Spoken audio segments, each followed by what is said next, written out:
হিরক সরকার। Basically আমি বিজ্ঞান কেন্দ্রের তো একজন মেম্বার, তার সাথে সাথে আমার একটা স্কুল আছে, গ্রিনফোর্ড মন্টেসরি স্কুল, ওটাও একটা ট্রাস্টের আন্ডারে। তো তার জন্য চিন্তা করলাম যে যেভাবে হঠাৎ করে ফ্লাড আসাতে যেভাবে সবাই প্রবলেম ফেস করেছে, সেটা যেন আমরা তাদেরকে সাহায্য করতে পারি, হেল্প করতে পারি, সেই জন্য এসেছিলাম, দেখে গেছি। আর সেই হিসাবে আজকে এসেছি।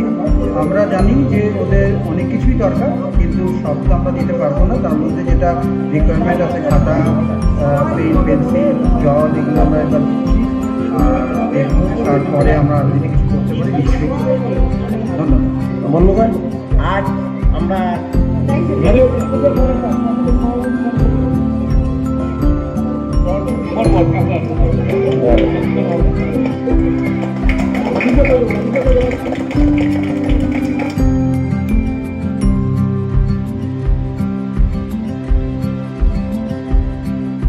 ভেসে গিয়েছে। সেই সব ক্ষতিগ্রস্ত ছাত্রছাত্রীদের পাশে দাঁড়াতে পশ্চিমবঙ্গ বিজ্ঞান মঞ্চের নিউ জলপাইগুড়ি ফুলবাড়ি বিজ্ঞান কেন্দ্রের সদস্যরা মঙ্গলবার প্রায় 70 জন পড়ুয়ার হাতে পড়ার সামগ্রী তুলে দেন। শুধু পাঠ্য সামগ্রী নয়, ভবিষ্যতে আরও রেফারেন্স বই ও প্রয়োজনীয় শিক্ষা সামগ্রী দেওয়ার পরিকল্পনা রয়েছে তাদের বলে জানা গেছে।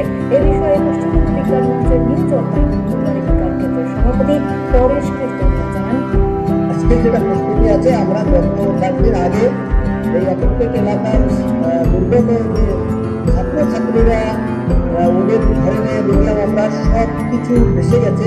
লেখাপড়ার সামগ্রী বলতে ওদের কিছু নেই, অন্য কিছু।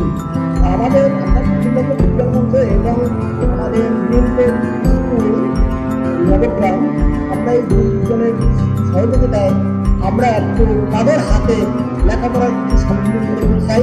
এই জন্য আমরা এসেছি পশ্চিমবঙ্গ বিজ্ঞান মঞ্চ ফুলবাড়ি নিউ জলপাইগুড়ি বিজ্ঞান কেন্দ্রের পক্ষ থেকে এবং গ্রিনফোর্ড স্কুলের পক্ষ থেকে যৌথভাবে আমরা আয়োজন করে আমরা এখানে দুর্গগুলোর পিছনে দাঁড়াতেছি।